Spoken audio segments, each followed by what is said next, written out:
자, 여러분 이 시간에는 두 회기 모형의 유의성 비교에 대해서 좀 살펴보도록 하겠습니다. 이거는 이제 우리가 앞에서 F 검정에 대해서 배웠는데요.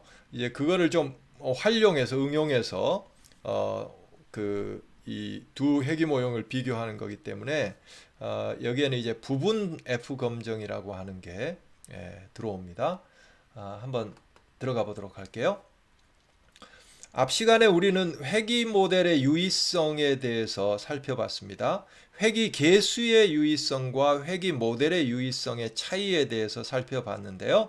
그때 회귀 모델의 유의성이라고 하는 건 뭐였느냐 하면 모집단 회귀식을 여러 x들을 포함하고 있는 회귀식을 우리가 전제할 때에 이 회귀 모델이 유의한가 하는 얘기는 무슨 얘기냐 하면 이 회귀 모델, 다시 말하면 x1, x2, xk를 여기에 독립변수로 추가함으로써 y 값을 예측함에 있어서 얼마나 더 정확도가 높아졌는가 하는 것을 우리가 회귀 모델의 유의성이다 이렇게 얘기한다고 그랬어요. 뭐에 비해서 더 높아졌는가를 보느냐 하면 이 x들을 고려하지 않고 y 값의 평균 값으로 개체들의 y 값을 예측하는 것에 비해서 그 개체들의 x 정보들을 이제 그 반영해서 y 핵값으로 예측하는 게 더 정확도를 높여주는가 하는 것을 이제 검증하는 거죠. 그래서 만약 이 경우라면 어느 하나라도 어느 하나의 x라도 그 y를 예측하는 데 있어서 정확도를 높여주는 데 기여한다면 이 회귀 모델은 y 값을 예측하는 데 있어서 유의하다. 이제 이렇게 결론을 내릴 수가 있겠죠. 그래서 이걸 표현을 한번 확인해 보면 회귀 모델에 포함된 모든 x와 y 사이에 유의한 관계가 존재하는지 검증한다. 여기서 이제 모든 x와 y 사이인데 그 얘기는 x 하나하나 여기에 포함된 모든 x 하나하나가 y 값과 유의하냐 하는 얘기가 아니고요. 이제 이 중에서 어느 하나만이라도 유의하면 y 값을 예측하는데 유의하다. 이제 이런 의미로 모든 x와 y 사이에 유의한 관계가 존재하는지를 검증하는 거다 하는 거고요. 즉 이것은 위 회귀식이 y 값을 예측하는 데 있어서 유의한지를 검증하는 거다.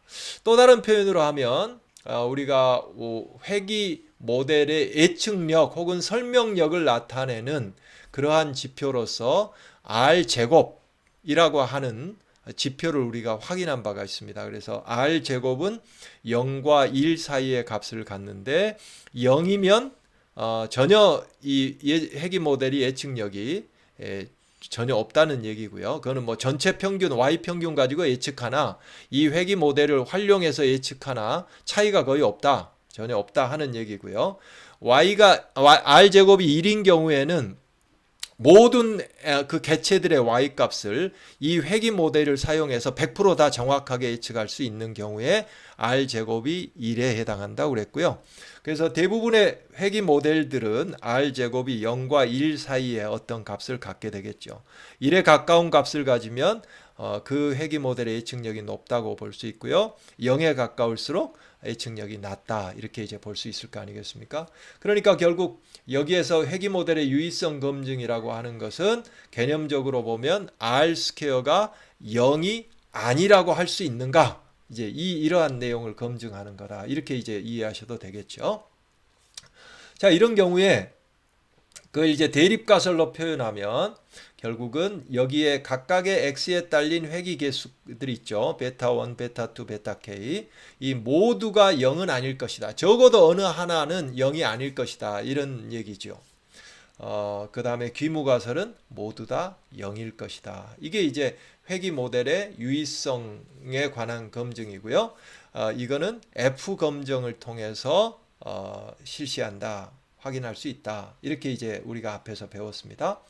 그러면 이제 두 회귀 모형의 이러한 F 검증을 좀 활용을 해본다고 하면 두 회귀 모형을 비교한다고 했는데 어떤 모형과 어떤 모형을 비교하느냐 하는 거를 한번 보면은요. 여기에서 그 보시면 제한 회귀 모형과 완전 회귀 모형, 완전이라고 하는 의미는 결함이 없는 어떤 완전한 거다 이런 의미가 아니고요.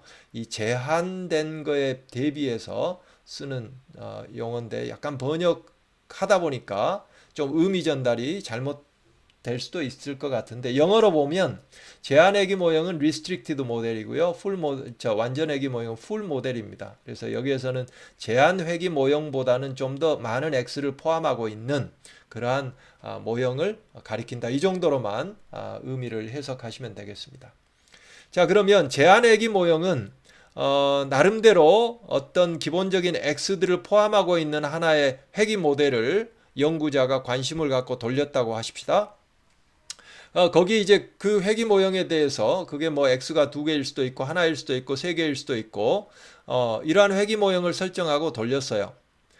거기에다가 추가적으로 X3, X4라고 하는 추가적인 독립 변수를 추가한 모델을 또 생각해 볼 수 있잖아요. 예, 추가한 모형을. 그랬을 때 과연 이 추가된 독립 변수를 추가했을 때에 이 추가된 모델이 제한 회기 모형에 비해서 더 높은 예측력을 갖느냐. 예, 이게 이제 두 회기 모형의 비교하는 그 목적이에요. 그러니까 다른 얘기로 하면 원래 하나의 모형이 있고 그 모형에다가 x들을 추가했을 때 그 추가한 x들로 인해서 모델의 회기 모형의 예측력이 더 높아지는가. 다시 말하면 r 스퀘어 값이 유의미한 수준 정도로 더 향상되는가. 이 얘기죠. 이 목적으로 우리가 두 회기 모형을 비교합니다. 그리고 여기에서 사용하는 검정이 부분 F 검정이다. 이렇게 이제 이해하시면 되겠어요. 자, 다시 한번 정리해 봅니다. 제한외기 모형에 비해서 이 풀 모델이 y 값을 예측함에 있어서 더 유용하다고 할 수 있는가? 즉 추가된 설명 변수 여기에 얘의 경우에는 x3와 x4 이것이 회기 모델의 유의성 혹은 예측력을 더 향상시켰다고 볼 수 있는가 하는 이제 그 퀘스천에 대해서 응답하기 위한 검정을 한다. 이렇게 이해하시면 되겠습니다. 그러면 그걸 이제 대립가설로 표현하면 어떻게 표현할 수 있느냐 하면 이번에는 이렇게 표현되겠죠. 여기 추가된 x3와 x4가 설명력을 높여주는가 하는 거니까 거기에 딸린 회기 개수 베타3와 베타4가 모두 0은 아닐 것이다. 적어도 어느 하나는 0이 아닐 것이다. 귀무가설은 모두 다 0일 것이다. 다시 말하면 그거 추가 하나하나나 이 y값을 예측하는 데 있어서 별로 영향이 없다. 이 회기 모형의 예측력을 더 높여주는데 별로 기여하지 않는다. 이제 이런 게 되겠죠. 그때 이제 검정 통계량은 이 F값이 아니고요. 이 F값의 증분 형태로 표시를 했는데요. 자, 이거는 식이 어떻게 되느냐 하면 분모는 풀 모델에 딸린 MSE죠. SSE의 디그리스 오브 프리덤으로 나눠졌으니까 이 MSE죠. 우리가 F 테스트로 봤을 때 MSE. 그리고 이제 이 분자는 풀 모델의 SSR 마이너스 풀 모델의 SSR 마이너스 리스트릭티드 모델의 SSR을 빼준 게 이 분자고요. 그 다음에 분모는 디그리스 오브 프리덤의 차이로 빼주는 거죠. 그래서 풀 모델의 디그리스 오브 프리덤에서 제한 모델의 디그리스 오브 프리덤을 빼주는 이 경우 같으면 이 풀 모델의 디그리스 오브 프리덤은 x가 4개니까 4가 될 거고요. 제한 모델의 디그리스 오브 프리덤은 x가 2개니까 2가 되겠죠. 그래서 그 차이인 2가 바로 여기에 분모에 온다. 이렇게 이해하시면 되겠어요. 그래서 이거는 MSE, 풀 모델의 MSE가 분모, MSR의 변화 증분이 분자 이렇게 되겠습니다. 그러면 이거는 F 분포를 따르기 때문에 F 분포상에서 기각 영역 경계값이 설정이 되겠죠. 그때의 F 분포는 분자의 디그리스 오브 프리덤과 분모의 디그리스 오브 프리덤에 의해서 최종 모양이 확정되기 때문에 이 파셜 F 값에 따른 분자의 디그리스 오브 프리덤은 이 차이라고 그랬죠. 풀 모델과 제한 모델의 디그리스 오브 프리덤의 차이. 그 다음에 분모는 분모의 degrees of freedom은 이거죠. 풀 모델의 degrees of freedom. 자, 이걸 이제 이 F 테스트 결과 이 partial F 값이 경계값을 넘어서면 그러면 우리는 이 귀무가설을 기각함으로써 대립가설을 채택하게 되겠죠. 대립가설을 채택한다는 채택이 됐다는 얘기는 X3와 X4를 추가함으로써 이 회귀 모델의 예측력이 향상됐다. 다른 얘기로 하면 R 스퀘어 값이 유의미한 수준 정도로 향상됐다. 이런 이제 결론을 내릴 수가 있겠죠. 실제로 그러면 SPSS로 이러한 partial F 테스트, 부분 F 검정을 어떻게 하는가 하는 것을 한번 보여드릴게요. 자, SPSS에서 우리가 사용했던 연습용 데이터, 그걸 가지고 한번 돌려보도록 하겠습니다. 자, 여기에서는요, 회귀 모형으로 가서 회귀 분석으로 가서요, 회귀 분석하듯이 선형으로 갑니다. 거기에다가 여기에 지금 이미 돌려본 모형이 들어있는데 처음부터 한번 돌려보도록 할게요. 자, 이 학업 성취도도 전부 이제 이러면 이제 그 선형 회귀 모형을 클릭에 들어오면 바로 이 화면을 만나게 되죠. 그럼 먼저 제한 모형을 설정을 해야 됩니다. 그러면 제한 모형에서는 종속 변수는 학업 성취도고, 그리고 지능이라고 하는 거를 넣은 단순 회귀 모형을 제한 모형으로 설정을 하고, 거기에다가 부모 경제력과 성별이라고 하는 두 개의 변수를 추가하면 이 회귀 모형이 향상되는가 하는 걸 한번 본다고 가정을 해보면, 이 제한 회귀 모형을 먼저 이렇게 설정하고요. 그런 다음에 이 통계량으로 들어가서 여기에 원래는 이게 클릭이 안 돼 있을 겁니다. 이 R제곱 변화량이라고 하는 부분을 클릭을 하시면, 그리고 이제 여기에 계속 하고요. 그 다음에 이제 다음을 클릭을 합니다. 이 다음을 클릭을 해서는 여기에다 추가할 변수 있죠. 그걸 여기다 독립 변수에 추가해 주는 거예요. 그러면 우리가 부모 경제력 추가하고 성별이라고 하는 거를 두 변수를 추가했다고 하십시다. 그렇게 되면, 그리고 나서 이제 확인을 누르면 우리는 이러한 이제 분석 결과를 받게 되는데요. 이 분석 결과를 보시면 이 모델 요약을 보시면 우리가 이전에 돌렸던 회귀 모형과 달리 모형이 두 개가 여기에 나옵니다. 회귀 모형 1, 2 이렇게 두 개가 나오죠. 아노바 테이블도 두 개가 나오고요. 그 다음에 이 회귀 개수 테이블도 두 개가 나옵니다. 그래서 모델 1은 제한 모형, 모델 2는 풀 모델 이렇게 나옵니다. 그러면 이제 우리가 partial F 테스트를 한다고 했는데 그 partial F 테스트에 필요한 검정 통계치가 어디에 나오느냐 하면은요, 모델 요약에서 모델 2가 풀 모델 아니겠습니까? 이 풀 모델에 가면 이 통계량 변화량 있죠. 여기에 보면 F 변화량이라고 하는 게 바로 이게 검정 통계량입니다. 부분 F 검정에 딸린 검정 통계량이에요. 그게 6.979가 나왔고요. 거기에 딸린 P 값이 0.002가 나왔어요. 그러면 우리가 이 P 값에 근거해서 귀무가설을 기각할 수 있는지 없는지를 판정할 수가 있겠죠. 이 경우에는 알파 레벨을 0.01로 설정하더라도 그 선에서도 귀무가설을 기각할 수가 있죠. 그래서 우리는 결론을 알파 레벨 0.05보다 더 낮은 0.01 수준에서도 귀무가설을 기각할 수 있다. 이제 이렇게 되겠죠.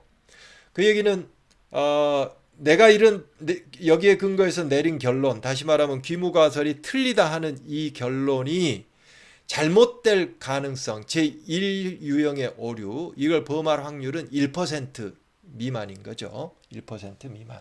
알파를 0.01로 설정했기 때문에. 그렇게 해서 결론을 내렸어요. 그래서 이제 귀무가설을 기각을 할 수 있게 된다. 이렇게 되겠죠. 어떻게 돌리신지 아시겠죠? 그러면 여기서 이제 귀무가설을 기각을 했어요. 그렇다면 두 개의 변수를 추가를 했는데 어떤 변수 때문에 모델이 향상이 됐는가 하는 것을 확인해 보고자 하면 우리는 이 계수 결과표로 들어가면 여기에서 보시면 모델 2 풀 모델 같은 경우에 지능 외에 부모 경제력과 성별 변수가 여기 있죠. 거기에 딸린 이 B 값들이 있고요. 거기에 t-테스트 결과를 보시면 이 부모 경제력과 관련된 t-테스트 결과가 통계적으로 상당히 유의하게 나왔죠. P값이 0.000이니까요. 반면에 성별에 딸린 P값은 0.879, 이건 알파 레벨 0.05를 기준에 보더라도 귀무가설을 기각할 수 있는 그런 근거가 되지 못하죠. 이걸로 보면 이 부모 경제력이라고 하는 게 설명력을, 회귀 모델의 설명력을 높여주는 데 기여했다. 이제 이렇게 판정할 수가 있겠지요. 네. 이렇게 해서 이 partial F 테스트를 어떻게 하는가 하는 것을 봤습니다. 자, 여기에 이 강의 교환에 partial F 테스트를 시행하는 것을 여기에다가 그 화면 캡처해서 넣었기 때문에 여러분들이 직접 한번 해보시기 바랍니다. 그리고 이렇게 이제 그 restricted 모델을 돌리고 그 다음에 full 모델을 돌리는 이러한 방식을 위계적 회귀 분석이다 그래요. 영어로는 hierarchical regression analysis다 이렇게 얘기해요. 위계적 회귀 모형이다. 여기에서 우리가 앞에서 봤던 거는 restricted 모델은 지능이라고 하는 변수 하나를 포함하고 있었고요. full 모델에서는 변수 두 개를 추가한 경우를 우리가 봤습니다. 부모 경제력과 성별이라고 하는 변수를 추가한 모형을 봤습니다. 자, 이 결과에 근거해서 여러분들이 회귀분석 결과표가 나오면 이제는 회귀분석 결과표를 해석할 수 있으시겠죠. 모집단 수준에서 제한 회귀 모형과 완전 회귀 모형을 이 식으로 쓸 수가 있겠죠. 예. 이 경우에 제한 회귀 모형 같으면 y-은 베타 0 플러스 베타 1 곱하기 x1이 되겠죠. 여기서 x1은 지능이겠죠. 풀 모델은 y-은 베타 0 플러스 베타 1 x1 플러스 베타 2 x2, 여기서 x2는 부모 경제력이 되고요. 플러스 베타 3 x3, 여기서 x3는 이제 성별이라고 하는 더미 변수가 되겠죠. 예. 그 다음에 제한 회귀 모형과 완전 회귀 모형의 조정 결정 개수, 이건 adjusted R-square 각각 값을 결과표에서 찾을 수가 있겠죠. 여기 보면 모델 1의 R-square 값이 있고요. adjusted R-square 값이 여기 나와 있죠. 모델 2도 마찬가지고요.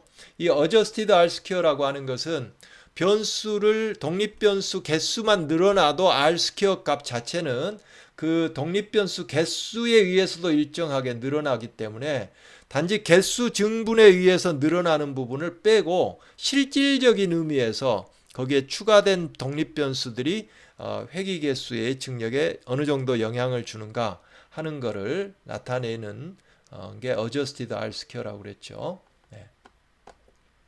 그 다음에 부분 F 검정, 그래서 두 개의 독립변수를 추가함으로써 회귀 모형의 설명력이 유의한 정도로 높아지는지 여부를 검증하는데 이 부분 F 검정이 쓰인다고 얘기를 했고요.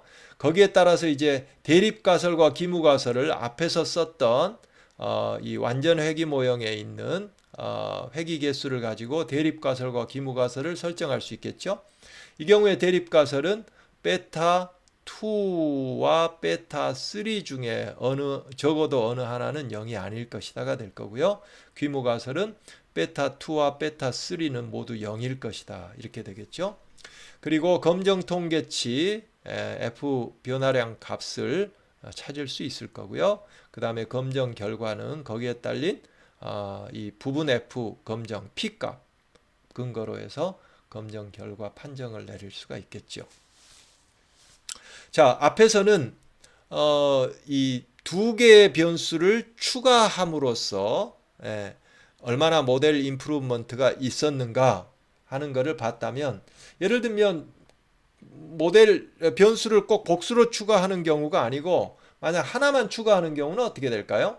하나만 추가하는 경우 자, 한번 여기서 우리가 앞에서 돌려봤던 거에서 다시 한번 해보면은요. 예를 들어서 이거 이제 이 앞으로 가서 이게 기본 리스트릭티드 모델이죠. 통계량에는 R 스퀘어 변화량 우리가 체크했고요. 그 다음에 이제 다음으로 가서 여기에다가 이 부모 경제력 하나만 추가한다면 그러면 지능만 포함하고 있는 제한회귀 모형에 비해서 부모 경제력을 추가한 풀 모델이 얼마나 Y를 예측하는 데 있어서 그 예측력을 높여주는가 하는 것을 검증하게 되겠죠. 자, 돌려봤어요. 하나만 추가할 경우에 모델 요약을 보시면 여기에 F 변화량 있죠. 그게 14.40이고요. 거기에 딸린 P값은 소수점 세 자리까지도 0입니다. 그러니까 뭐 P값에 근거해서 보면 알파 값을 0.001로 설정하더라도 귀무가설을 기각할 수가 있죠. 네. 자, 그러면 이 두 개 복수로 추가했을 때하고 이 하나만 추가했을 때 왜 이렇게 구분해서 제가 보여드리냐 하면 한번 생각해 보세요. 하나만 추가했다. 그래서 추가해서 파셜 F 검증을 했더니 유의했다 하는 얘기는요. 다시 말하면 그 하나 부모 경제력이라고 하는 추가된 그 베타2 있죠. 베타2. 베타2가 0이 아니라는 얘기 아니겠습니까? 그 얘기는 곧 t-테스트를 보시면 여기에 개수를 보시면 부모 경제력 있죠. 여기에 딸린 t-테스트 결과와 파셜 F-테스트 결과가 동일해야죠. 이 파셜 F-테스트 결과도 추가된 게 하나기 때문에 만약 이걸 대립가설로 설정하면 추가된 X2에 딸린 베타2가 0이 아닐 것이다가 될 거고 귀무가설은 0일 것이다가 될 거 아니겠습니까? 그 얘기는 곧 여기에 풀 모델을 돌렸을 때 이 부모 경제력에 딸린 t-테스트 결과가 동일해야죠. t-테스트 결과 이게 이 t-테스트에서 대립가설은 베타2가 0이 아닐 것이다. 그 다음에 귀무가설은 베타2가 0일 것이다. 동일하잖아요. 위에서 설정했던 대립가설과 귀무가설과. 그래서 t-테스트 결과도 P값 보시면 동일합니다. 0.000 이렇게 동일해요. 뭐 유의값 P값만 보고 동일하다고 할 수 있습니까? 여기에 t-테스트 결과를 보시면 앞에서 우리가 F값은 거기에 딸린 T값을 제곱하면 나온다고 그랬죠. 여기에서 하나만 추가해서 여기에 이 F 변화량 값이 있죠. 14.10. 여기에 부모 경제력에 딸린 T값 있죠. 이 T값을 제곱하면 아마 이 F 변화량하고 값하고 같게 될 겁니다. 그래서 이 위계적 회귀 분석에서 변수 하나만 추가할 경우라면 굳이 부분 F 검증을 하지 않고 바로 거기에 딸린 이 추가된 변수 있죠. 완전 회귀 모형에서 이 추가된 변수의 t-테스트 결과만 확인해도 우리는 그 F 검정의 그 부분 F 검정의 결과와 동일한 결론을 내릴 수가 있다. 이렇게 이해하시면 되겠습니다. 그래서 굳이 제한 회귀 모형하고 완전 회귀 모형 사이에 그 독립변수 추가된 독립변수가 단 하나 차이라고 하는 경우에는 굳이 이렇게 파셜 F 테스트 단계를 하지 않고 그냥 풀 모델만 돌리고요. 그 풀 모델에서 그 추가된 거로 간주될 만한 그 변수 하나 그거의 t-테스트 결과만 확인해도 이거는 제한 회귀 모형을 이 변수를 빼고 제한 회귀 모형을 돌린 것과 이 변수를 추가해서 풀 모델을 돌린 그 두 회귀 모형 사이에 어느 정도 유의한 차이가 있느냐 없느냐를 검증하는 부분 F 검정 결과와 동일한 결론을 맺을 수가 있다. 이렇게 이해하시면 되겠습니다. 자, 지금까지 이 회귀 모델에 대한 유의성을 검증하는 F 검정을 활용해서 두 회귀 모형의 비교, 여기에서 두 회귀 모형은 완전히 다른 그러한 회귀 모델을 비교하는 게 아니고요. 제한 회귀 모형에다가 X 독립변수를 몇 개를 추가한 풀 회귀 모형, 이 두 회귀 모형을 비교하는 부분 F 검정에 대해서 살펴봤습니다. 자, 이 시간 강의는 여기에서 마치겠습니다. 다음 시간에는 그러면 이러한 부분 F 검정을 어떨 때 우리가 활용할 수 있겠는가? 이걸 어떤 목적으로 활용할 수 있겠는가? 특별히 이거는 반드시 이 F 검정을 해야 되는 그러한 상황들이 발생할 텐데 어떠한 상황에서 이걸 적절하게 활용할 수 있겠는가 하는 내용을 중심으로 살펴보도록 하겠습니다. 이 시간 강의는 여기에서 마치겠습니다.